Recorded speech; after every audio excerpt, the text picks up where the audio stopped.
Hey everybody, it's Quinn from KQTUH here with AmeNiki, and this is the next episode of our improv review series, 7 Circles of Sandler. Tonight... Oh, goody. Yep, tonight we ended up seeing Adam Sandler's 2015 Netflix film, The Ridiculous Six. A true classic, wouldn't you agree, my companion? Yeah. So, starting off And when I say classic, I mean dumpster fire. Yeah, so going in, getting this started, I just want to say, why? Definitely. Why? For frame of record, we had to walk out of the movie halfway through because we were that offended. So, Hotel Transylvania was painful to sit through. Zohan was racist as hell, but with this movie, we actually, within the first 45 minutes of the film, we actually had to walk out and take a break. It was that offensive. Definitely. We did not expect that. I mean, we were expecting this movie to be bad, but not so offensive we have to walk out bad. Yeah. We had to take a mile or so walk.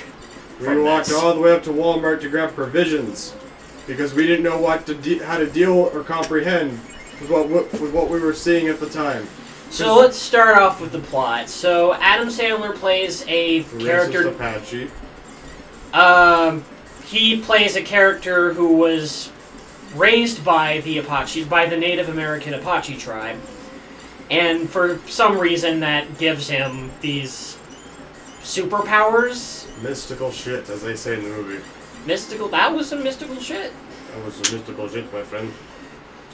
Also, Rob Schneider is a racist Mexican. Rob Schneider is at his worst, and he plays a Mexican character. Yes. So, clearly you know what direction we're going with this film.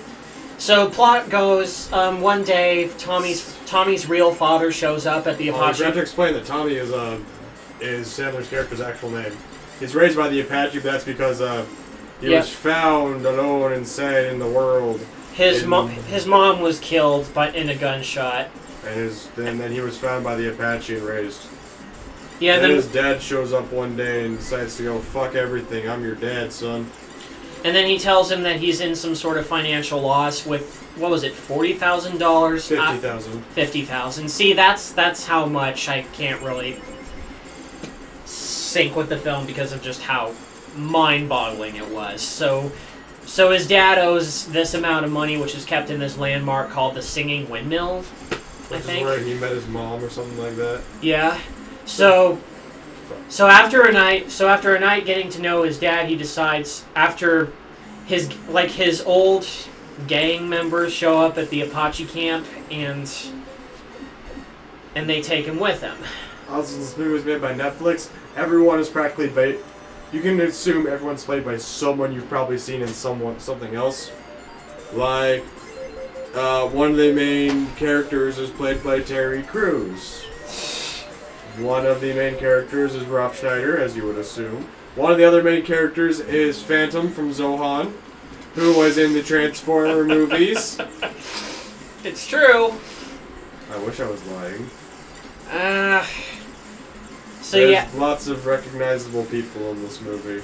So back to the and this goes back into the connection of the plot. So even though Sandler really doesn't trust his dad, his old gang his old gang coming back to the camp really, entitles him or motivates him to either search for the gold or go on a quest to help save his dad from getting killed and get the money that he needs.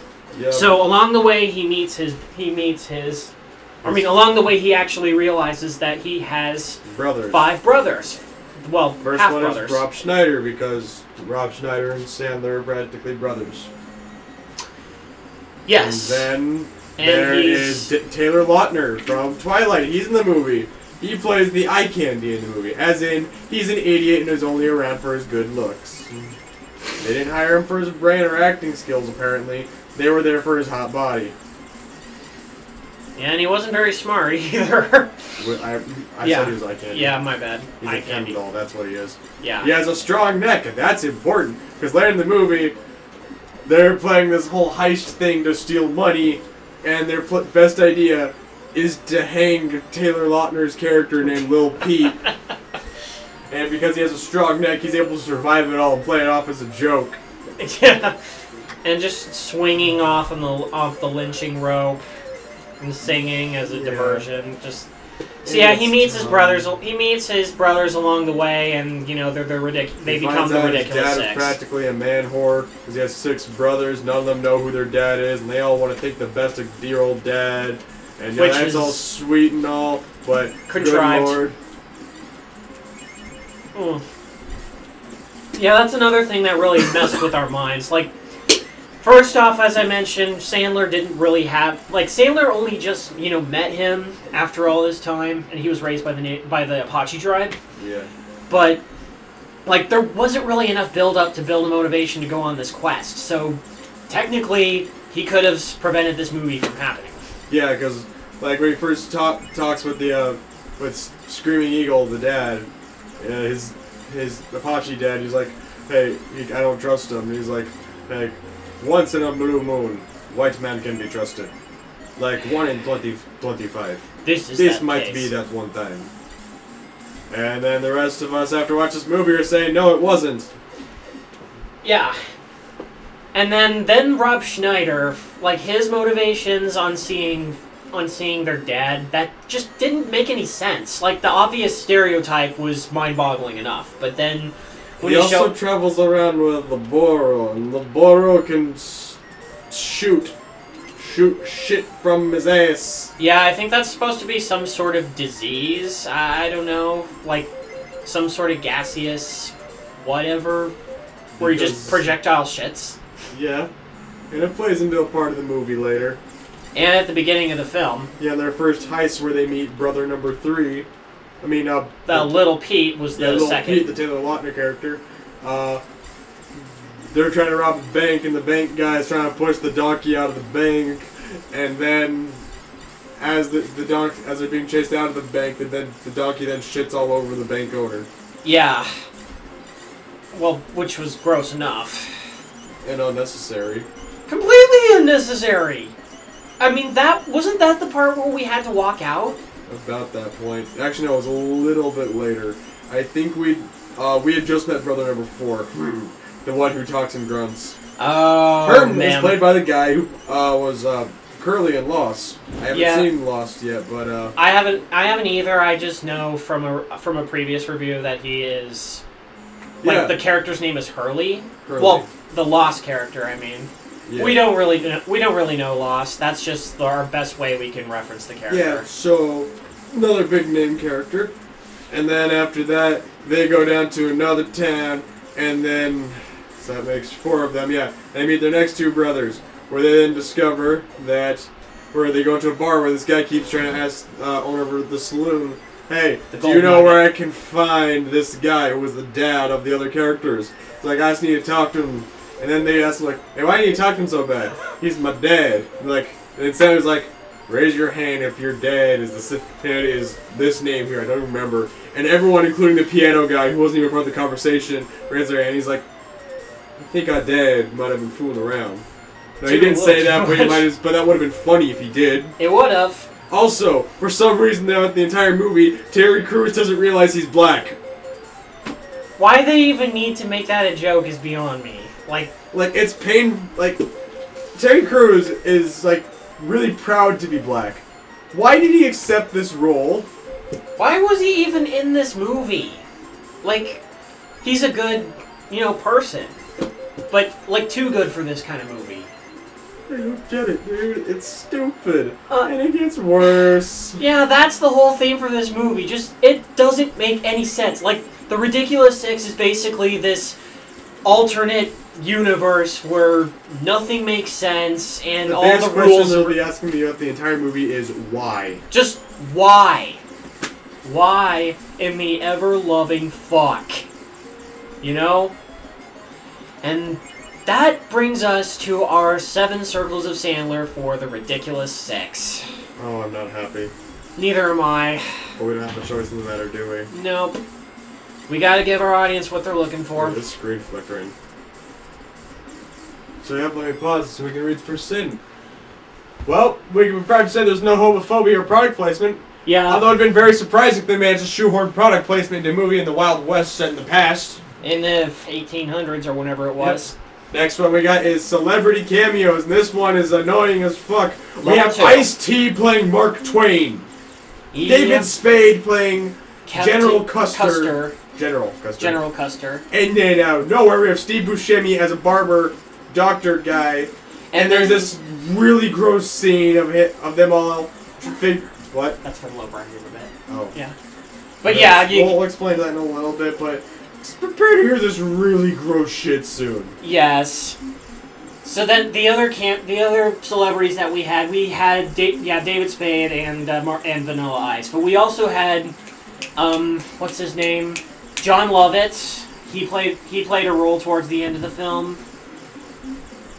Am I missing anybody else? I don't know, dude. So I think that probably sums it up for celebrity cameos. So next one is writing at a level 3. Ooh. No surprise whatsoever. So the plot is like it's trying to be a parody of all these Old West movies, I think, but it's just really ridiculous.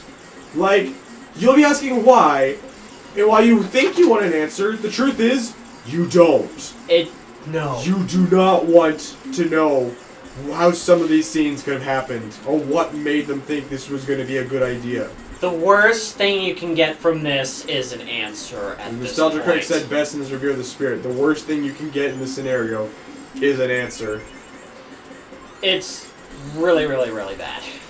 Yeah. Lowbrow humor. Here we go, ladies and gentlemen. For lowbrow humor, guess what we have? We have a ridiculous... No, we said that last week. We usually go we go in ascending order. Thank you. So, punching down. Punching down. Level 3. So, you know how Native American names are well, I don't want to say stupid, that's offensive. No. You know how they're ridiculous? We're talking about in the case for this film. There's a scene later where some bandits come up to the Apache tribe where Sandler's from. And they're they try to make fun for their names, like, who was talking to you, who, Beaver Breath? How do you know my name? That was just so... That was her name! Her name was Beaver Breath! And they made this whole big deal out of it. And Taylor Lautner's character just being stupid eye candy. It's just disgusting. Yeah, and that also...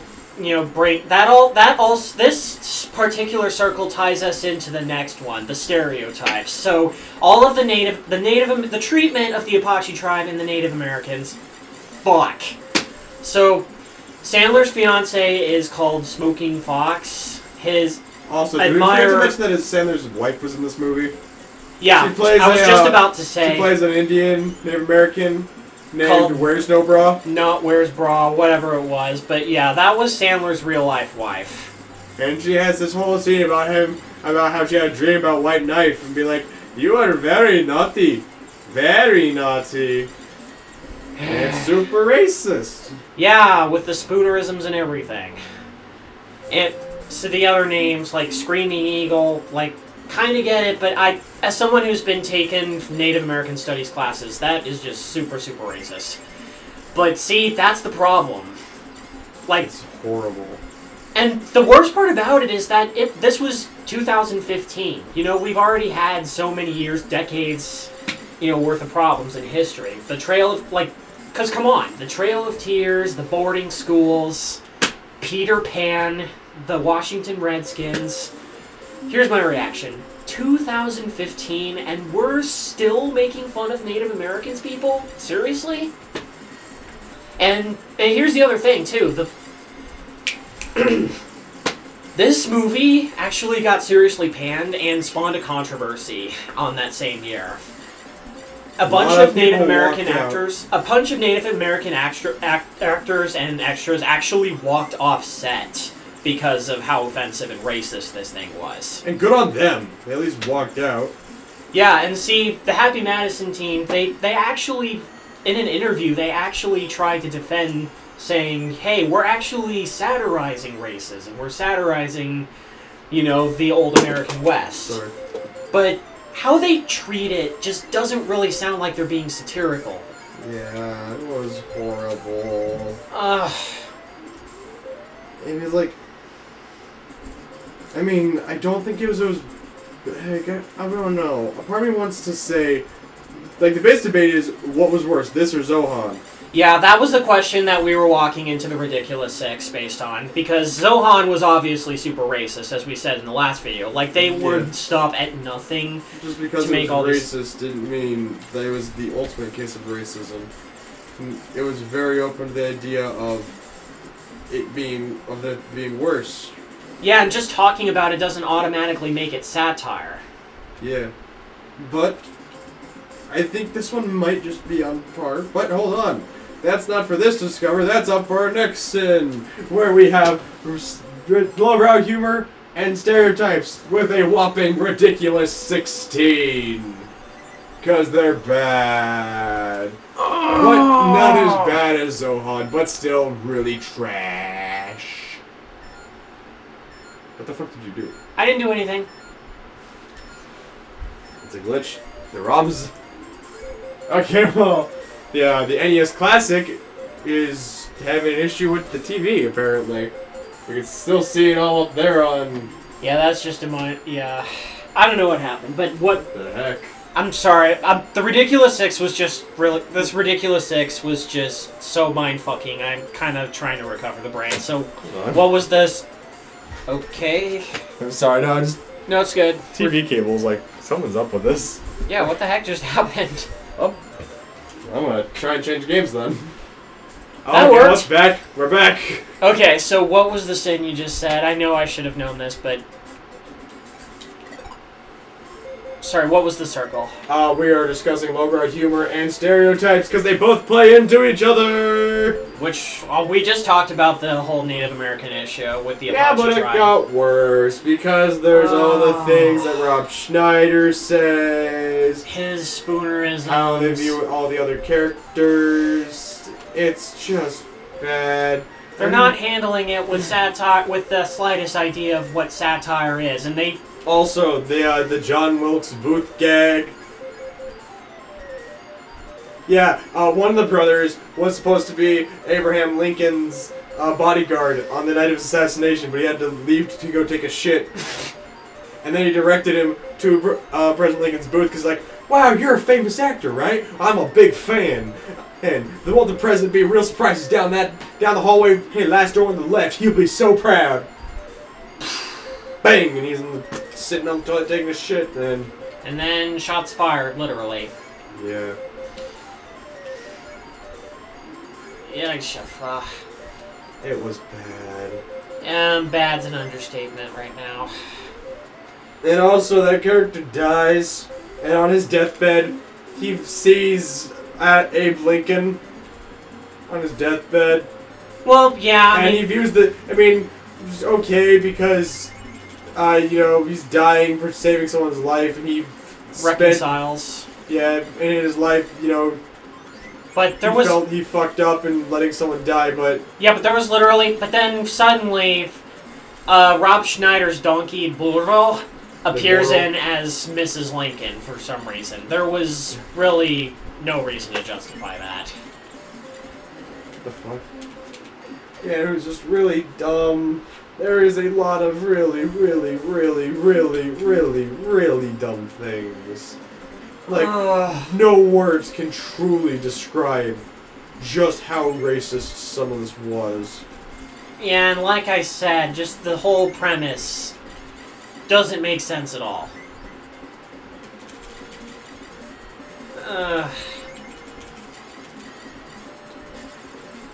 Next, does that really cover up? That covers all the sins. No, we still have lowbrow humor. No, that was both in Stereotypes, because a lot of those play into each other. All the lowbrow plays into being stereotypically racist. I thought punching down was... Oh yeah, wait, I remember one really stupid scene we've got to discuss. How about that scene with the guy who's always smiling, what's his name?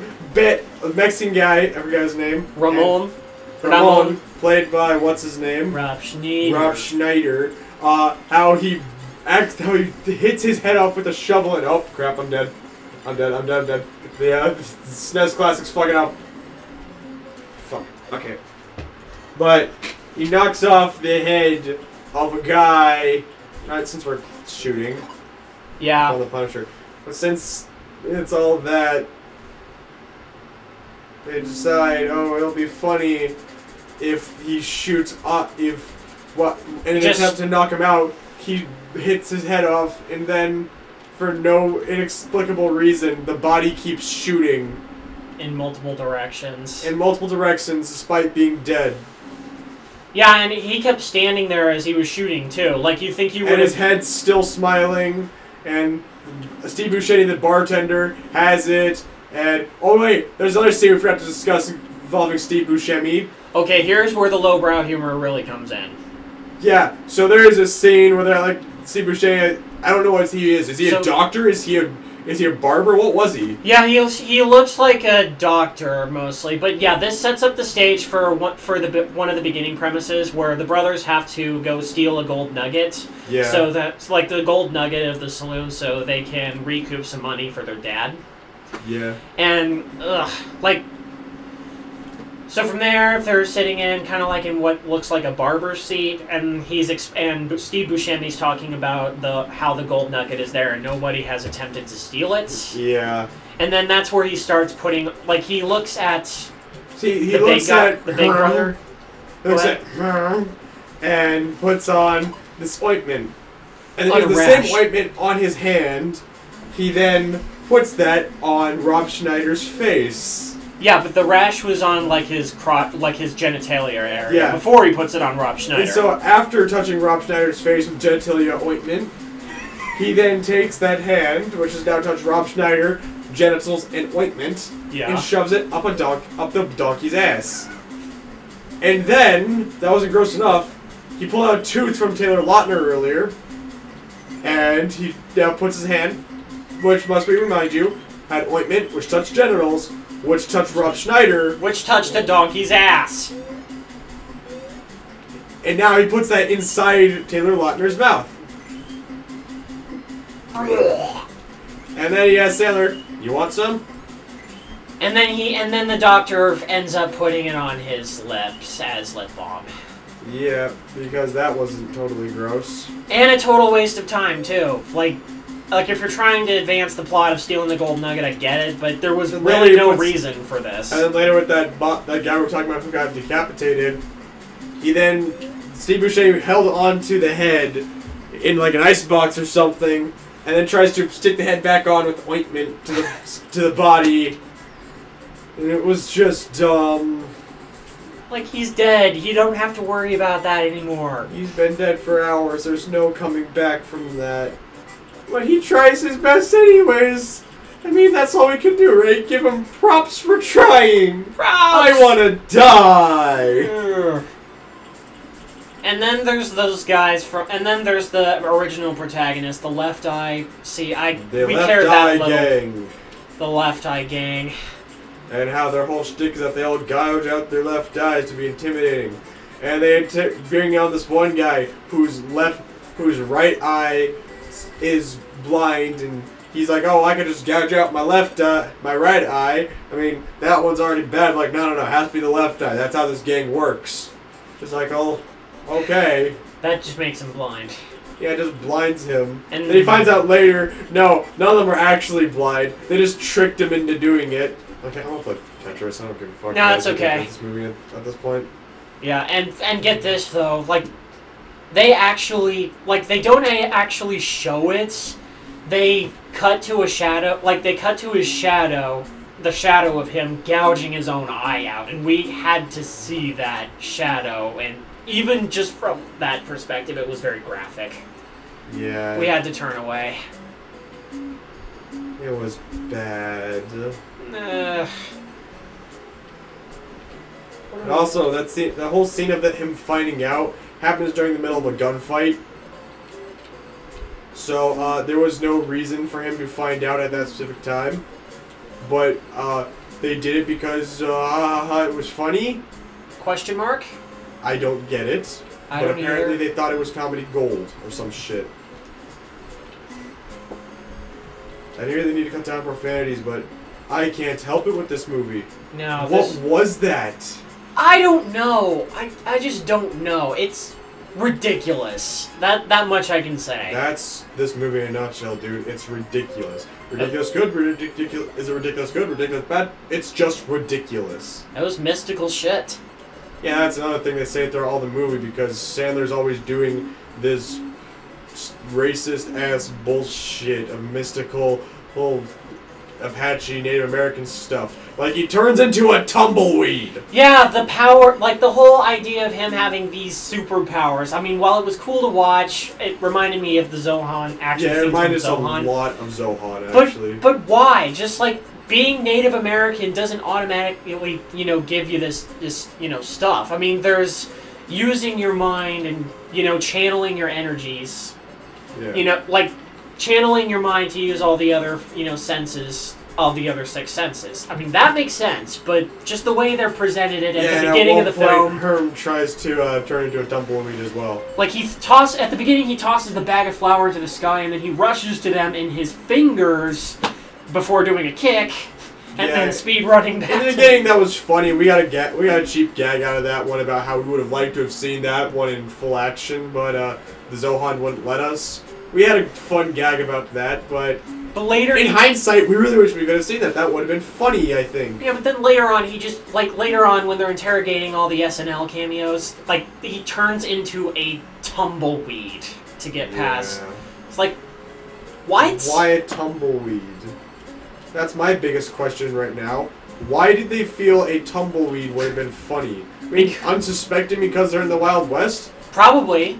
Okay, but there's like a million other Wild West things they could have done, like a squirrel, or a groundhog, or... Snake. Yeah, snake. So many things they could have done. But they didn't, and they were like, tumbleweed. Now that is massive humor. One thing worse than that is my Tetris skill right now. I'm usually better than this. I don't really have first hand on Tetris, but I think you're looking good so far. But that's the point we're trying to make. This movie. Really Garbo. Mega Garbo. It is the only movie in Sandler's resume to score a whopping 0% on Rotten Tomatoes. And that's just off the tomato score. Now if we look at the fan score, what was it at? 32, I think. And received slightly better by its audience, I guess. Oh yeah, I actually have a little personal story about The Ridiculous Six. So this movie was released in December of 2015 on Netflix, and in October, that's when Netflix was. I mean, I was in Japan during that year, and I just moved into my apartment. And get this. October 2015 was when Netflix was officially installed in Japan, and get this, The Ridiculous Six was actually one of 3 to 4 titles that were used as the promotion for Netflix. They used Ridiculous Six to promote Netflix in Japan? Yes, I'm actually serious. I saw this when I moved into my apartment in Japan. They promoted The Ridiculous Six as one of the few titles. That's like sickening, dude. I would be disgusted to have been paid to try and advertise Ridiculous Six to someone. Well, okay, unless I was paid to also say you have to be drunk with your friends. Did I mention this movie was made on a $60 million budget? No, you haven't yet. Well, it's true.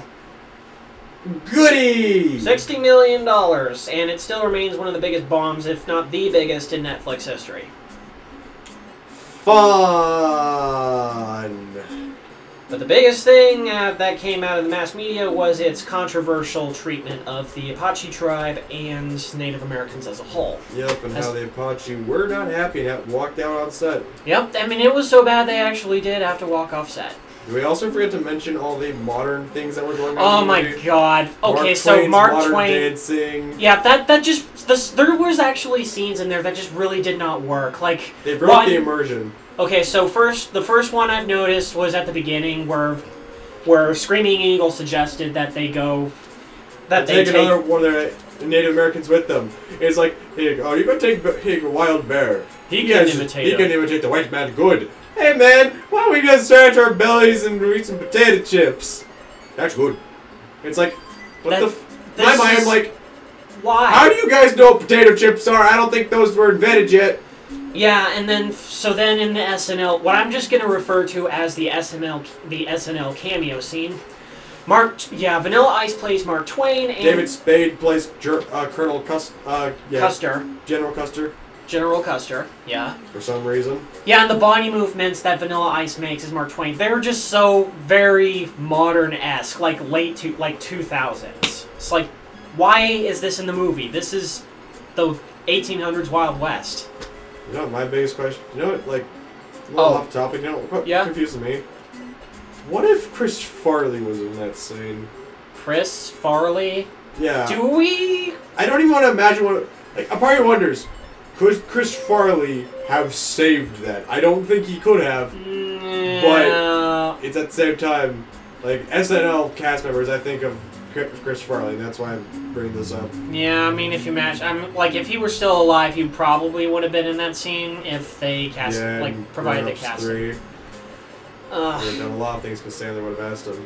So back to the modern jokes. Yeah, it's okay. So Rob Schneider was instructed to do this very shocked face. Yeah, to it's signal. the Home Alone face for all of you at home, and they're like, why are you doing that face, man? Why are you doing that? And then I get that shocked face sometimes when I'm home alone. Like, they say in such a manner, it's like, wow, way to spell out the fucking joke. Yeah, but it's like, wow, you can at least respect your audience's intelligence a little bit. Yeah, but remember, Happy Madison doesn't. Happy Madison poop joke. Happy Madison's never been known for doing that. And it's 2015, so you obviously know they did that horribly in the past. Jack and Jill, 8 Crazy Nights, we all know the shit. Yeah. We regrettably know that shit. Ugh. Very patronizing. Yeah, there's just a lot of really bad jokes and scenes that came down, and someone thought those were good. Yeah, all the jokes in the movie fell flat. But I will say this, there was one particular moment that did give us a slight chuckle. And we don't even know why! That's the worst thing! So, the scene plays, they're shooting a fly in the middle of the night, and then Rob Schneider pulls out his gun and just fires blindly. Like, the rest of them are just swatting around, Sandler throws a knife, and then Rob Schneider tries to shoot his gun, and he hears a horse one, he's like, "What's a shot the horsefly?" And then David Lauder's like, "Nah, you shot my horse! You shot Peanut! Peanut!" And there's my best impression of David Lautner's character, Taylor Lautner's character. And then he's like, "Oh, the Boro is going to be pissed." And Quentin and I do not know why, but we just burst in laughter at that. I cannot piece together why we thought that was funny. I don't know, it just feels We just did. Yeah, it just felt like the context of that line just explained itself enough. Much more than what the rest of the movie could do. Yeah, but like, I genuinely can't bear. Like, my only explanation is potentially just Stockholm Syndrome. We were that desperate for something funny that just seemed like the funniest thing ever. Just, the Boro is going to be pissed. And that in our minds was the funniest thing ever at the movie at the time. And that was very early in. We were that desperate for a joke. Like, yes, 20 minutes in? How far in the movie was that? I don't know. No, far enough for us to be desperate. So this was after they met Little Pete and robbed the bank. So it was when they were traveling along those lines. Yeah, but I think it was right before they met him. Yeah. Not directly, but yeah. The movie. What else can we say about this? The Ridiculous Six. It just explains itself. It's ridiculous. There's really 6 guys on a ridiculous adventure. Like, if they made this up, like, it was like, okay, you know what? I hate to say, might have been a way they could have played some of this bullshit off. Is if they ended it with saying like this was some weird D&D campaign, and like all these racism and stuff was just bad attempts at role playing on the DM's part. Yeah. I hate to say it, in my mind, I think that might have fixed something. Maybe. Because I've played with DMs before, and I think that's really the only thing in my mind I could think of as an explanation. If we look at the movie in that context of some weird Wild West themed D&D game, maybe not. But I don't want to take any chances on that. No.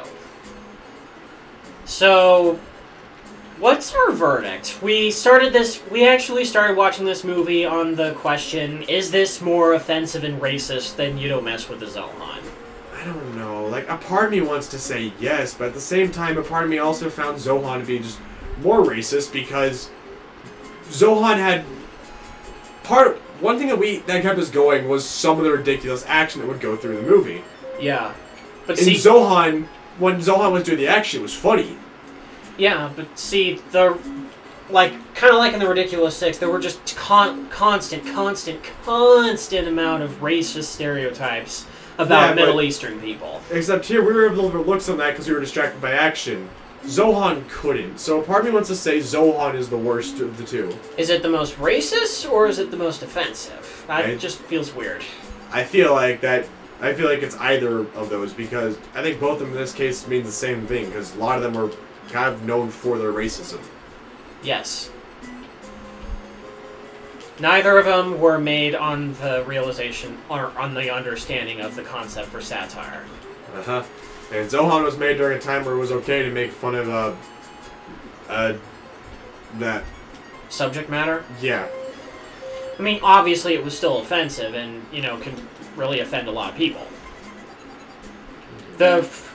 Although Zohan, on the other hand, reception-wise, it got mixed reviews, while Ridiculous Six was panned to the bone. Yeah, so, like, if I was to go with the crowd, I'd say Ridiculous Six, but I don't know. Part of me just felt like there's a little bit more here that I felt I kind of found more tolerable than in Zohan. Yeah.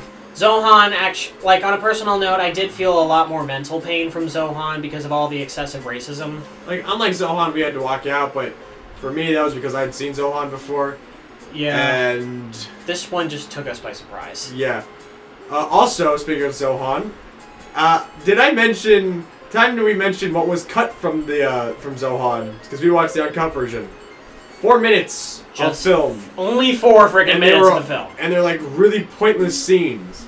So, yeah, it doesn't matter. It's super offensive no matter which version you're watching. The only difference is there's 4 minutes of random bullshit in Zohan if you're not in the uncensored and the uncut version. Saying uncensored would imply they cut out some of the bad things. But no, it was put into theaters knowing the intention of its racism. And with that being said, that's our thoughts for the Ridiculous Six. We're done. Yeah, that was definitely a lot to stomach, but at the same time, we got another film out of the way. No, we launched the rocket. Hooray. That works. So now we ended on a happy note today. Launched a rocket from Russia. Yeah. See all of you guys next time we do a video. That was some magical shit. That was some mystical shit. I hate you, Quentin.